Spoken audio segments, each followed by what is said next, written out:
हाँ, तो बच्चों हमारे सामने लॉज़ ऑफ मोशन का एक बहुत ही प्यारा सा क्वेश्चन है। क्वेश्चन ये कह रहा है कि हमारे पास 2 यहाँ पर सरफेस दिया हुआ है, 2 इंक्लाइंड प्लेन है और दोनों का जो ये एंगल 45 डिग्री है। एकदम आइडेंटिकल है, अंतर सिर्फ इतने का है कि एक रफ़ है और एक स्मूथ है। और क्वेश्चन हमें ये दे रखा है कि इस स्मूथ में यहाँ से इस ब्लॉक को यहाँ तक आने में जो टाइम लगता है, let's say this time is t, और इसमें जो टाइम लगता है रफ वाले सरफेस में, let's say this time t dash, इन दोनों का रिलेशन ये दे रखा है कि t dash is basically n time of t है, ठीक है ना। यानी इसमें जो भी टाइम लगेगा उसका एन टाइम्स ज़्यादा लगेगा इसमें टाइम, ठीक है ना। ये कुछ कुल मिलाकर के डेटा दिया हुआ है। तो देखिए होगा क्या कि जब आप स्मूथ सरफेस देखोगे तो स्मूथ सरफेस पर होगा ये कि ये जो ब्लॉक है इस पर नीचे की तरफ फोर्स लग रहा होगा कितना, एम जी साइन थीटा। तो अगर आप इसका अलोंग द इंक्लाइंड अगर आप एक्सेलरेशन निकालोगे तो आप कहोगे m a is equal to हमारा हो जाएगा कितना, एम जी साइन थीटा। यहाँ से एम कैंसिल, तो you can say A is equal to हमारा आ जाएगा सर कितना, जी साइन थीटा, ठीक है ना। जबकि आप इस रफ वाले सरफेस पर देखोगे तो रफ वाले सरफेस में क्या होगा कि इस ब्लॉक पर नीचे की तरफ तो फोर्स लग रहा है m g sine theta, but इधर की तरफ फ्रिक्शन लग रहा होगा। तो आप कहोगे कि इसमें जो एक्सेलरेशन आएगा सर, आप कहोगे m a is equal to कितना, एम जी का sine theta minus friction force basically. तो आप ये कह सकते हो कि m a is equal to यहाँ आएगा सर कितना, एम जी का साइन थीटा माइनस फ्रिक्शन को म्यू इंटू नॉर्मल लिखते हैं तो आप म्यू इंटू एम जी का कॉस थीटा कह सकते हो। m दोनों तरफ से कैंसिल हो जाएगा तो आपका जो इस केस में एक्सेलरेशन आएगा वो आएगा कितना, g sine theta minus mu g cos theta आ जाएगा, ठीक है ना।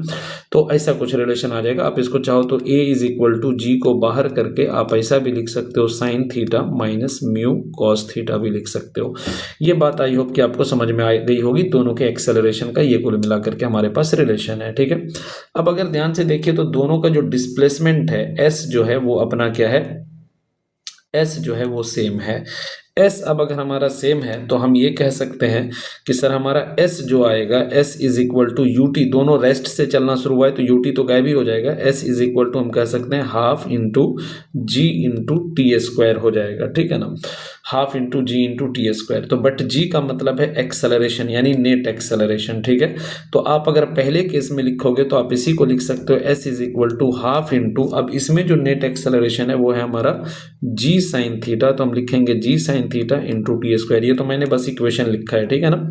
सेकेंड केस में आप इसी s को लिख सकते हो कितना, हाफ इंटू, ये हो जाएगा हमारा g इंटू, ये हो जाएगा sine theta minus mu cos theta into हो जाएगा टी डैश का स्क्वायर। अब दोनों का चूंकि एलएचएस सेम है तो जाहिर सी बात है आरएचएस शुड बी सेम, और या फिर कह लीजिए दोनों का आप रेशियो ले लीजिए, तो दोनों का रेशियो लेंगे तो हाफ से हाफ कट जाएगा, एस से एस कटेगा, जी से जी कटेगा, ठीक है ना। तो कुल मिलाकर के आप ये कह सकते हो कि आपका 1 इज इक्वल टू आ जाएगा sine theta into t square upon, ये हो जाएगा हमारा कितना, sine theta minus mu cos theta into, ये जो टी डैश है इस टी डैश का रिलेशन है एन इंटू टी, तो आप टी डैश की जगह एन इंटू टी डालोगे तो ये हो जाएगा n square into t square, इससे ये भी कैंसिल हो जाएगा। अब आप कुछ मत करिए, नीचे वाले कोई सेट लेकर के आ जाइए तो आपका ये जो आंसर आ जाएगा, ये कुल मिला के जो बात आ जाएगी ये कुछ ऐसा आ जाएगा हमारा, क्या हमारा ये आ जाएगा n square into sine theta minus mu into cos theta is equal to हमारा आ जाएगा कितना, साइन थीटा। कुल मिलाकर के ऐसी बातें आ जाएंगी, ठीक है ना। अगर मैं इसको, चूंकि मुझे म्यू पता करना है तो मैं एक काम ये कर लेता हूं कि मैं इस एन स्क्वायर को पहले उस साइड भेज देता हूं, तो मैं कह सकता हूं कि मेरा sine theta minus mu cos theta is equal to हो जाएगा कितना, sine theta by n square हो जाएगा, ठीक है। अब मैं एक काम और करता हूं कि मैं इस साइन थीटा को भी इस साइड अगर भेज दूं तो मैं कह सकता हूं mu into cos theta is equal to हमारा ये साइन थीटा अगर हमारा इधर जाएगा तो ये हमारा हो जाएगा कितना, ये हो जाएगा sine theta by n square minus हमारा ये साइन थीटा आ जाएगा, ठीक है ना। अब अगर मैं इस कॉस थीटा को भी अगर मैं चाहूँ तो उस साइड भेज सकता हूँ, बट मुझे माइनस म्यू यहाँ दिख रहा है, मुझे म्यू पता करना है तो मैं इसको सिंपल पहले म्यू कॉस थीटा, पहले मैं माइनस को उस साइड भेजता हूँ।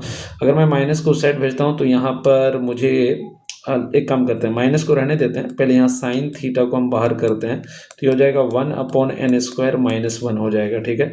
अब मैं अगर माइनस को उस साइड भेज दूँ तो ये मेरा हो जाएगा क्या, म्यू इज इक्वल टू, ये माइनस कॉस थीटा को पूरे को अगर इधर भेजते हैं तो ये हो जाएगा माइनस साइन थीटा बाय हो जाएगा कॉस थीटा इंटू हो जाएगा 1/n² -1 हो जाएगा, और कुल मिलाकर के म्यू इज इक्वल टू ये आ जाएगा -tan थीटा इंटू हो जाएगा क्या 1/n² -1।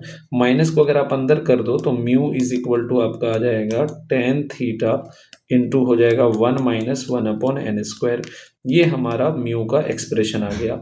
अब इस क्वेश्चन में थीटा की वैल्यू 45 डिग्री दे रखा है, तो अगर मैं थीटा 45 डाल देता हूँ तो म्यू इज इक्वल टू हो जाएगा tan 45 डिग्री इंटू हो जाएगा 1 - 1/n², ठीक है। tan 45 1 होता है तो mu is equal to 1 - 1/n² हो जाएगा। देखिए अगर मैं चाहता तो इस क्वेश्चन को बहुत पहले भी इजी वे में भी कर सकता था सॉल्व, जैसे मैं थीटा की वैल्यू डाल देता तो शायद हमारे लिए कैलकुलेशन और जल्दी हो जाता, लेकिन मेरा असल में मकसद था कि मैं ये एक्सप्रेशन आपको बताऊं कि जब भी ऐसा आपको कुछ दिया रहे कि एक रफ सरफेस है और एक इंक्लाइंड सरफेस है और दोनों के टाइम का कुछ रिलेशन दिया हो, तो सीधा सीधा आप याद रखना coefficient of friction is equal to क्या होता है, tan थीटा इंटू 1 - 1/n² हो जाता है।